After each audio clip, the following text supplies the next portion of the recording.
In the insurance industry, in the banking sector, people are not allowed to hold beyond, I think, 20 or 25% the finance sector. And as I said, the cooperative movement is also part of our very critical finance sector in this country. And therefore, to second, and I therefore beg to second and plead with members to support this bill and have it become law, because the realization of this bill into our transport sector and more the Committee of the Whole House on the coffee bill tomorrow afternoon. And it will be very good if these two bills, the coffee bill and this cooperative bill, become a reality before the end of this year and they become acts of parliament to help us in the governance of our cooperative movements. And from Honorable Oundo's constituency in Funyula are cooperators, and they need this bill to become an act of parliament for them to be able to govern their fishing cooperative societies better. I beg to second. Ordinarily, I should have said. Honorable members, 7 of 2024, we now read a second time. The Honorable Gichimu Girinji. Thank you so much, Honorable Speaker.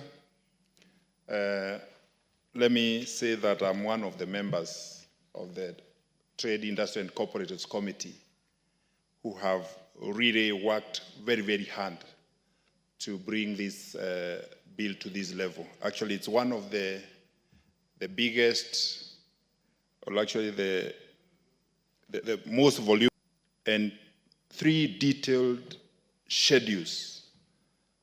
And this is all done in addressing the issues that have bedeviled the cooperative sector in this country. And let me first of all start by thanking the members of the committee, because we've had to sit even long hours, very, very many meetings, going close by close, given or submitted by members of the public during the public participation that we did across the country. We divided ourselves into various groups, and I led one of the groups that went to Mount Kenya and law, like yesterday.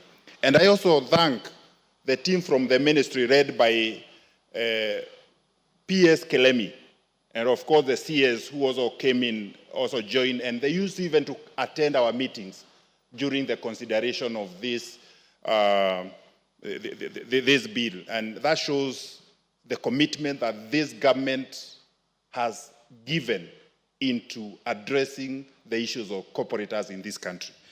And I'm also excited because my farmers from Geshogo, coffee farmers, will benefit a lot from this bill, because those issues of governance of dairy cooperative societies or will now be addressed by this bill.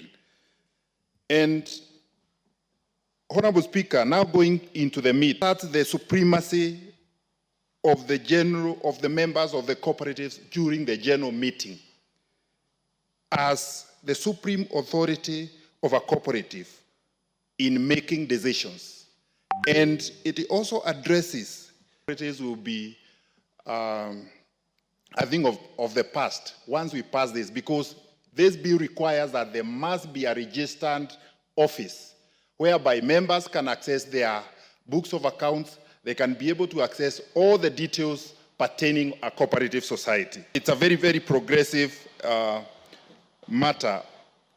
And looking at the Cooperative Act that is being repealed, economic situations, and not every other person is straight in this.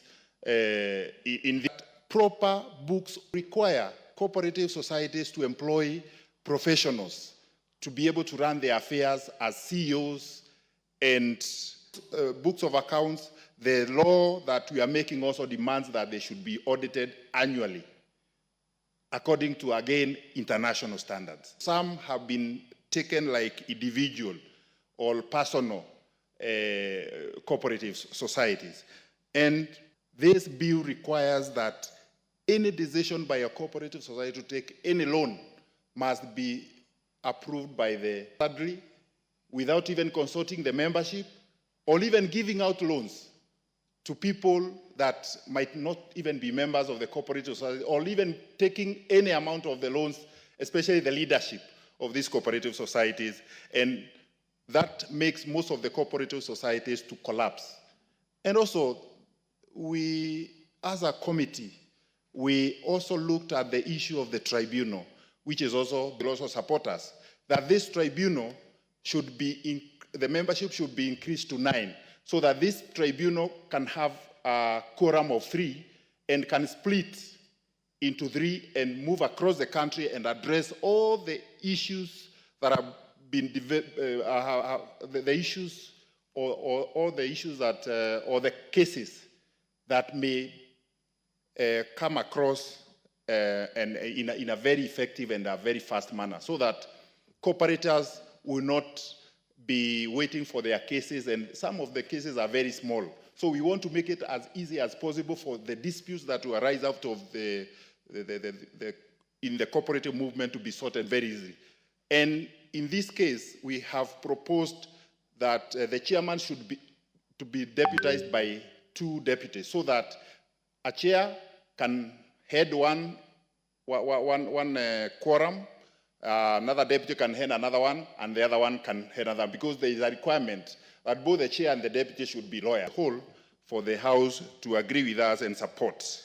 So, Chair, Honorable Speaker, since a lot has already been explained by the mover and also the seconder, I don't want, let me also allow as many members who are around to be able to contribute by posing at that point, but there's a lot and a lot for the cooperators of this country to benefit out of this bill. And let me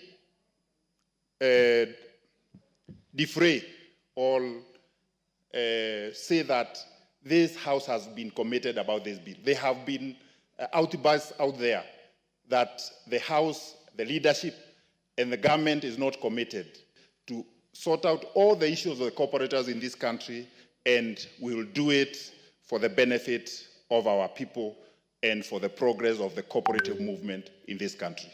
Thank you, Honorable Speaker. Before I give the Honorable Kaitani, I would want to give an opportunity to the Deputy Speaker to contribute on that. Honorable Mary Kaitani, you allow our Deputy Speaker. Okay. Thank you very much, Honorable Speaker, for this opportunity. First, I want to thank the Committee on Cooperative Trade for the immense work they have done together with the Ministry in making sure that we get this law. This law is extremely important. And yes, this law has covered many of the areas that are a challenge, challenges of governance, challenges of management, challenges of naming. And even as we do this, I will definitely be bringing in amendments to this bill.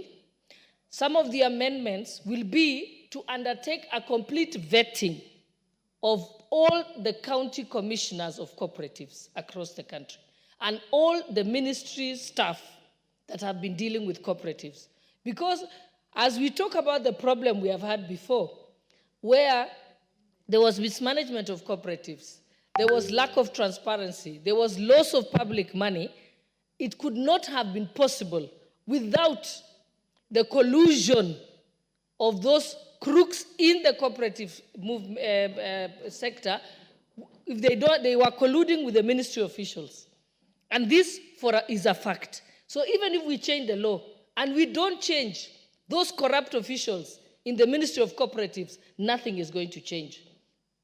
And I can say this without fear of where a bunch of 4 persons decided that they had the power to even alienate the building that belonged to KIO Cooperative Housing. And they were able to do so, continue to collect the rent and mismanage the buildings in Elgeyo Marakwet County, because that is where they were domiciled. In fact, still have messages that I exchanged with Commissioner Obonyo here in Nairobi, because he was part of it. When we told him that these people had been voted out by the members of the corporate officials, that the members had rejected to give to the new officials that had been elected. It took the intervention of the former cabinet secretary, Chelugui, whom I went to see together with the members of the cooperative to beg them to save their hard-earned investment, which was invested by as far back as my grandfather. And at that time, it was only with the intervention of the minister and the intervention of the then PS, I don't know if he's still the PS, Kilemi. They were the only two who eventually reined in on their rogue commissioners. So even if we have a fantastic law, and commissioner of body is still in office. Please give a little bit more time to the Honorable. Please. What happened? Thank you. Give her an additional So as 3 law, minutes. even if we pass a good law, and the same crooks are the ones still working in that department in the ministry, nothing is going to change. The time after the new constitution is the same way we must undertake vetting of all the officials that deal with the cooperatives. If you are supervising cooperatives in a certain county and they eventually you colluded, so there is no way that any of those officials could have proceeded without the ministry officials. So I will be asking for an amendment so that we can undertake a vetting as part of the process of repealing the old law and coming in with a new law. Thank you, Honorable Speaker. The Honorable Mary Kaitani. Thank you, Honorable Speaker. As I stand to support, allow me to state right from the onset that these amendments to the Cooperatives Bill couldn't have come at a better time. And why do I say so? The last time this bill was ever amended was in the year 2004. That is about 20 years ago. And that is way, way, way before the 2010 Constitution came. The bill be amended to conform with the 2010 Constitution. I think history will not let us down in terms of knowing the union and the birth of the cooperative union, which has almost lost their incomes and their revenues because of the collapsed KCC. And we know the birth of the new KCC cooperatives that I've seen, the sugar sector, in the coffee sector. I can give many, many examples of cooperatives. And as we speak today, government in the coffee sector, because of mismanagement that was done in previous cooperatives, the sugar sector has not been left behind cooperatives. And this is because there are flaws or there are issues in the Cooperatives Act that the directors or the managers of the cooperatives took advantage of and actually misused the 2024 and was committed to the Departmental Committee of Trade, Industry and Cooperatives, pursuant to Standing Order number 127, and an advert was placed in the media for public participation. Public participation was done in 8 counties, representing the 8 regions we have in our country, that is in Siaya, in Vihiga, in Kericho, in Mombasa, in Machakos, Isiolo, and in Kirinyaga. And we also had submissions from various stakeholders, including the ministry, the Council of Governors, who had a great interest in this bill, and very many other stakeholders and cooperators. Many cooperators came in with their, to give their views on the bill. And I think a lot of the things that we have brought in as amendments to this bill will go a long way to helping the very farmers and the very Kenyans who are cooperators. Some of these amendments, for example, could be on shares and the transfer of shares, especially when you have the principal who has died. And what has been happening is that those shares are transferred to AFA, and the beneficiaries try following those shares and they are unable to get. So these amendments have actually come up to allow or show how transfer of shares can happen from the principal perhaps to beneficiaries in case of death or in case a member wants to exit a cooperative. Some of the issues also that have come up is that the chairs and the board members of cooperatives have always become members who live there year in, year out. The cooperative and them as members have been one and the same people. So the amendments that we have brought in will actually say that a board member can only be a member not more than 3 times, and 3 years, sorry. And that then will allow the vibrancy in these committees. The other issue we've brought in is issues of auditors, because many times the board members collude with auditors and siphon members' monies. So we've also said that auditors can also not be auditors in these cooperatives for forever. In terms of dividends, we find instances where cooperatives take away dividend or borrow money from banks to pay dividends because they have already misused members' monies. And therefore, we have said that any dividends to be borrowed will not come or will not arise out of borrowings from a bank. And any borrowings from a bank, the members will have to give the right to the cooperatives, go to banks to borrow money to come and pay dividends and leave the cooperators with debt to great debt. They go and dissolve the cooperatives without the members knowing. So in fact, dissolution of cooperatives also has been dealt with in great length so that we can have a proper way in which cooperatives can be dissolved. There are many other issues like settlement of disputes so that they adhere to their terms and their ways of doing things. One, I would like to thank the committee of the Departmental Committee of Trade, Industry and Cooperatives, because this bill, as you've heard, is very, very voluminous, a total of about 168 clauses. And this bill took us very close by close of this bill. And the members in the Trade, Industry and Cooperatives Committee were very, very committed and very supportive to this bill. And I think the actual assent to this bill will see a new Kenya, a new way of doing things, especially for the cooperators whose monies have always been lost because of mismanagement, and people who feel the reason why those cooperatives were created were just for the purposes of swindling money from individuals. And I therefore want to say that I would like the members of the members here to support this bill, because it will give a new dawn, a new light to the cooperators who are actually spread across this country. I will give, for example, the tea farmers in my constituency have formed a factory and their money is running that particular factory. This bill, once assented, will help this farmer know that their money, which is now running a tea factory, will ensure that others that are going to benefit are not only in the agricultural sector. We have all other sectors, even the matatu industry, and sectors like livestock. I know you've mentioned about the camels.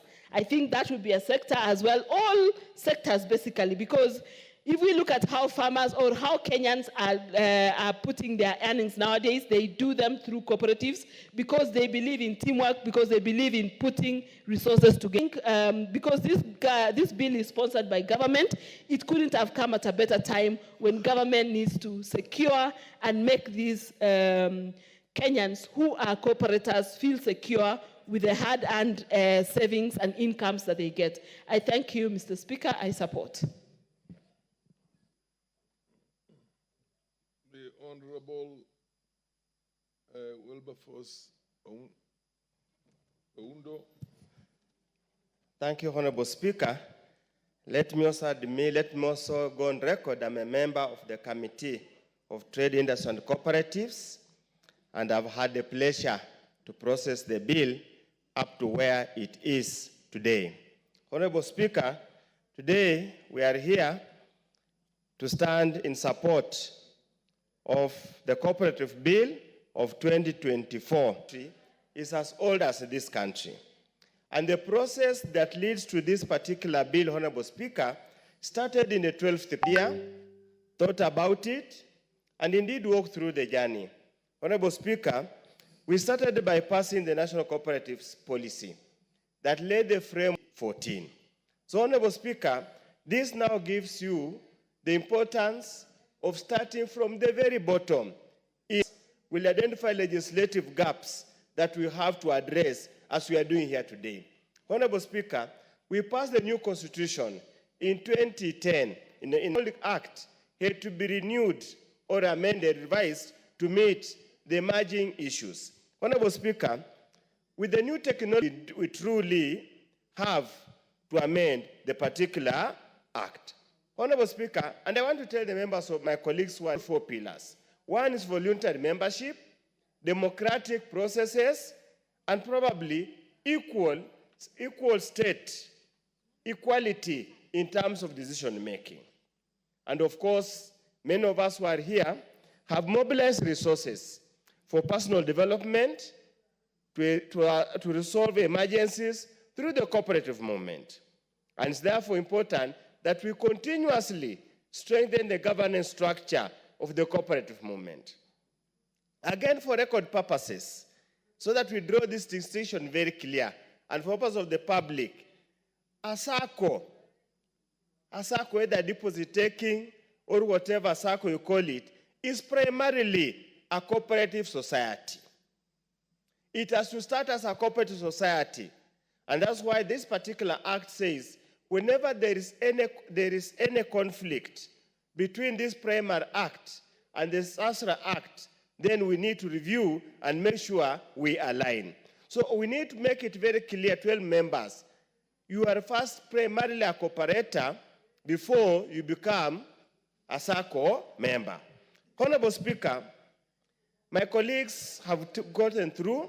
I don't want to focus on clause by clause because that's an area I have interacted with it. Let me just focus on the outcome of public participation. And that's why, Honorable Speaker, I felt a little let down when the Supreme Court declared that public participation is not mandatory, that whatever the people tell you there, you can disregard. I felt let down. But since the Supreme Court, I believe and respect various arms of government, I have to swallow it with a bitter pill. But I hope in the fullness of time, before it is too long, we will pass the public participation bill that will set the framework on how to receive and process public comments. Luckily enough, Honorable Speaker, we made sure that in the process of preparing... From the record of this House, to the effect that the Supreme Court stated that there was no need to conduct public participation. Would you cite the specific case in which the Supreme Court of the Republic of Kenya made a determination that there was no need for public participation? Because that is a dangerous statement that must go... There is no obligation, there is no categorical, legal, or constitutional obligation for members of parliament to accommodate every aspect of public participation. Public participation is to enrich the members and to inform them, and I presume that's what you meant. Precisely, Honorable Speaker. Yeah. I did not go to law school. In any case, we do not have law on public participation. Please, enough units in law, I can read and interpret any judgment. Honorable Speaker, and that's why we account for that comment. And if we are accommodating the comment, we will state we have accommodated. If we are rejecting the comment or the representation, we will clearly say we are rejecting for X, Y, Z reason.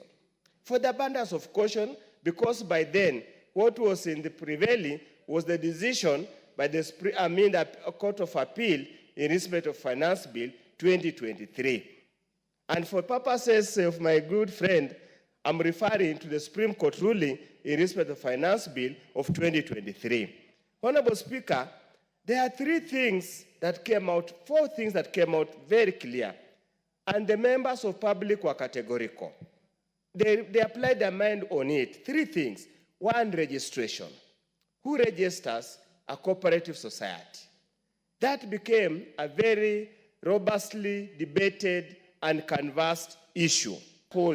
How many years can one remain a director? Can a director remain for life just because they have got muscles? Honorable Speaker, when we were in Kericho during public participation, Honorable Speaker, all the directors were fairly aged senior citizens.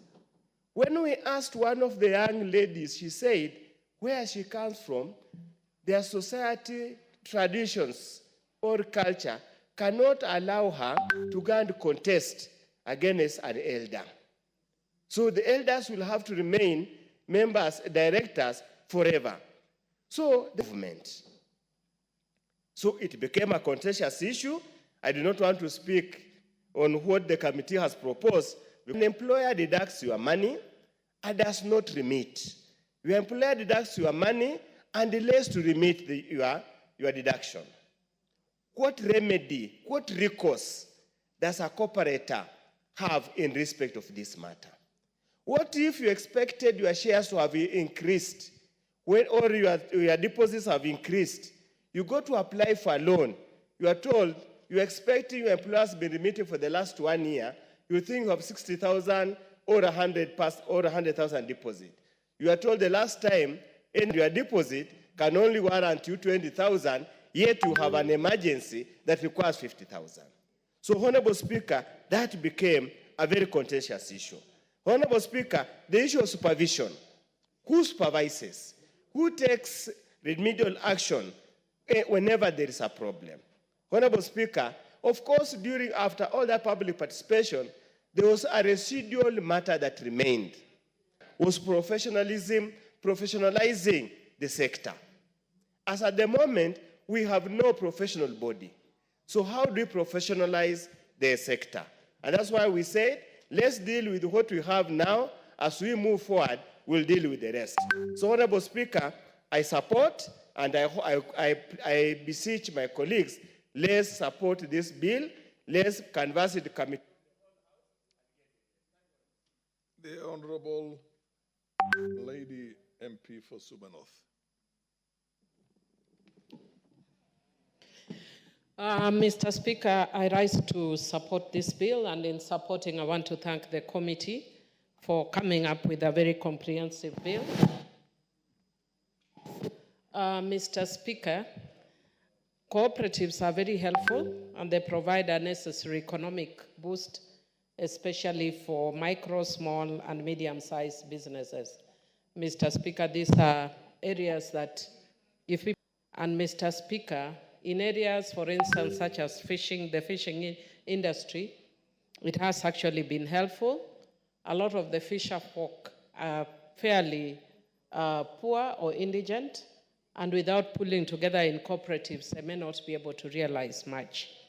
Even as we speak, a lot of the fisher folk, as we speak, don't even own the boats that they use. And by enhancing cooperatives, they'd be better able to have access to the tools of their trade. Mr. Speaker, I want to agree with the members who have spoken that we have actually seen a lot of misuse of this sector, and a lot of the members that have saved within the cooperatives have had their resources. Whenever I speak to any bill, I focus on issues of governance and mainstreaming of other cross-cutting issues. And it is within that framework, Mr. Speaker, that I have a little bit of concern. And I would want to put this to the committee. I may not necessarily. Kimani Chungwa, when he was speaking, spoke about Article 186 and Schedule 4 of the Constitution that provides the respective functions and powers of national governments and county governments. What I notice in the architecture of this bill is that it does not stay true to that, because you give a lot of powers to the national government, even in terms of establishment, and make the county subservient to the national government. It does not take into account what the framers of the Constitution. That's something you want to look at. Secondly, Mr. Speaker, the other issue of concern is on the issue of the officers that are cited here, such as the county directors. They have no clear qualifications. And when you have officers who have no clear qualifications, Mr. Speaker, then it becomes very easy to manipulate. And these are people who are dealing with a lot of monies and investment. And if you have people who don't have clear qualifications, then it means people will use people that have no, who they can easily manipulate. Mr. Speaker, the other issue of concern for me is the Intergovernmental Cooperatives Relations Technical Forum. And Mr. Speaker, you can see in that forum, because we are not very clear about issues of gender inclusion, ethnic inclusion, inclusions of youth, as provided in the Constitution, or persons with disability, it means we can easily violate the Constitution. Again, I'd want also necessary to include fisheries under primary cooperatives. Perhaps in your response, you can... I have a problem with clause 25, especially clause 25 FG, that provides that they shall provide a a shared pool of legal services or accounting and auditing services to its affiliates. And even though it is made subject to Accounting Act and the Advocates Act, I'm just wondering whether this does not then provide or create monopoly. And the issue of the establishment of a tribunal in terms of the architecture, I wish this was given totally to the judiciary, or you find a framework through which the devolved units then set up that mechanism. But again, it still takes that centralized approach. But then again, the issue of inclusion, of age, disability, ethnic, gender, it's good governance practice. Mr. Speaker, I think one of the things I also like is Article 146, where the Deputy Registrar shall prepare and maintain a list of persons qualified to serve as the cooperative tribunal annexed mediators. I will just provide the issue of gender inclusion, because the women mediators were, or women in alternative dispute resolution, was saying that sometimes they are elbowed by the men in that sector. And I'd actually just wanted to speak to the issue. Oh, sorry, before that, but I wanted to notice on note on clause 25 again, that under the Apex Cooperative, you provide that they shall lobby the national government and county act in the civil society. But if you're actually providing a statutory body, they shall advise the government. They shall not lobby. If they want to lobby, please include the credo here. It's the government, you don't lobby. And then finally, Mr. Speaker, I just wanted to speak to something that Honorable Undo spoke about, the issue of public participation. And I know it's something that we'll grapple with when you are dealing with the Public Participation Act. But we need to look at Article 1(2) of the populace, the opportunity to either, perhaps because I see the light has not gone up, I can actually elected representatives. And I think maybe it's too early for me maybe to talk to it. But when we are dealing with the issue of public participation, there is, of course, very, in good faith, we need to take into account what the public told us, so that it is not, an exercise in futility. We need to take into account what the public, says with that. But we can depart from what the public says, because otherwise then we'd have to actually undertake a representative leadership. Then it means that your own people trust that you'll do the right thing by them. But if they think you don't do that, then they can send you, they will send you home when the next election comes. But I'm saying I'm preempting debate, because when it comes under the public participation law, those are issues that will canvass. But because I like to stand on principle and on values, I don't want to be persuaded by what is trending at the time. I think it's something we need to look at a priori under that clause, under that article of the Constitution, that yes, in good faith, we need to hear the members of the public. And for instance, on the issue of the finance bill, if we had listened to members of the public, we wouldn't have had what we had then. So in good faith, I'm glad you have said that you actually listened. Is the member at the back there, Mwalio? Yeah, proceed. Thank you, Speaker. Thank you. You have been able to do a good job on this bill. One thing which I have seen whereby it's going to heal the cooperatives, because people have been taking cooperatives as their own properties, and they are not able even to leave the offices. They stay there, they take big loans, and they keep on staying there. But we have limited the times, and it is 2 years of 3 terms, and they'll be able to be cleared. Another thing we have been able to do is that the directors, when they are being elected, they will be able to deposit bonds in the cooperatives where they are being elected, so that in case they have defaulted or they have mismanagement the funds, they will be able to, the bond will be able to pay whatever they have been able to take, and they have not been able to account for it. Another very important thing is that the bill has introduced an insurance whereby the insurance will be able to pay those liabilities and be able to cover the cooperatives so the cooperatives don't go for losses. Another thing which is very important is that once a person has ceased to be a member of the cooperative, you can only bring your claim before 2 years to be able to listen to you if this bill passes. In clause 88, they will be able to invest in liquid assets so that they don't have money that is floating and in liquid assets, then there is no way that they can be able to borrow that money.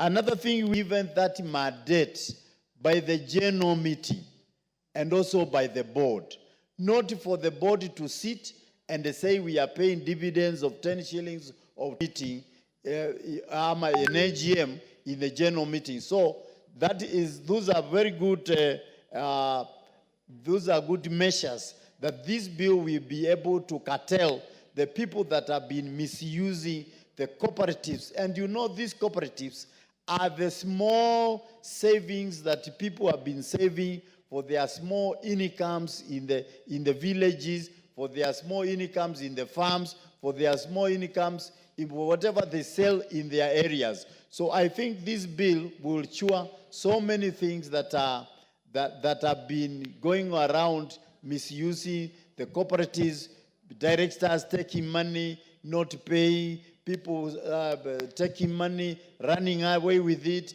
But now once you pay a bond, then the bond will be able to pay. Thank you, Mr. Speaker. The Honorable Member of Parliament for Marakwet West. Thank you, Honorable Speaker, for giving me an opportunity to contribute on this very important bill. Honorable Speaker, I rise to associate myself with the letter, the spirit, and the intent of this particular legislation. Honorable Speaker, if you read under the 4th schedule of our Constitution, cooperative societies is a fully devolved function. Honorable Speaker, in fact, when I was sitting here, someone sent me a message that why is Parliament enacting a legislation on a function that is fully devolved? But Honorable Speaker, thankfully I read Article 186(4) of the Constitution, which says that for greater certainty, Parliament may legislate for the Republic on any matter. So, Honorable Speaker, I am convinced that we are within the 4 corners of the law to legislate on this particular sector of our society, irrespective of the fact that it's on cooperative societies. So, Honorable Speaker, these societies, they inform the socio-economic prosperity of this country. Honorable Speaker, if we run our societies very well in this country, I have no doubt that this country will have economic prosperity. Honorable Speaker, if you look at the intent of this bill, as per the long title, it is very clear and it provides that this bill is meant to establish the office of the Commissioner for Cooperative Societies at the national level of government and the office of the County Director for Cooperative in each county government to provide for promotion, registration. When these societies were devolved under the 4th schedule, the county governments never wanted an office to be created at the national level. Now that we have this particular piece of legislation, which has given a clear legal framework, it means, therefore, that the county government shall work closely in consonance with the national government to ensure that... Yes, what's your point of order, Madam Nganga, Alice? Today. Thank you. Whatever we are discussing today is a very important bill, and we need all to be here so that we can discuss it. So, looking at the mood of the House, I can... You're right, we don't have quorum, and I direct that the quorum bell be rung for 10 minutes.